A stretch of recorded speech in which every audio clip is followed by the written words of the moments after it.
Jillian Ward, ibinenta na ang kanyang mga sasakyan at sports car.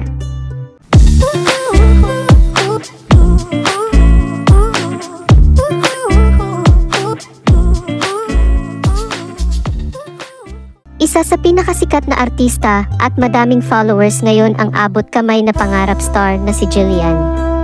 Aminado si Jillian na mahilig siya bumili ng mga sasakyan at sports car. Ngunit makakailan nga ay naging vocal siya tungkol sa mga binenta niyang sasakyan. Ayon kay Jillian, pero ngayon po na mas marami na po ako nakakasalamuha, medyo mas nagiging mature na po, naisip ko na po yung long term.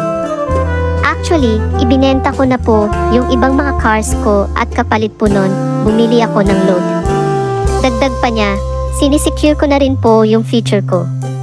Mas naging future-oriented na po talaga ako. Kasi iniisip ko po 13 years na po ako nag-work, since baby pa po ako, so sayang naman kung parang hindi ko po maalagaan yung mga earnings. Isang malaking influence sa kanya sa pagiging mas matured ay ang mga taong nakakasalamuha niya at ang kanyang mga magulang.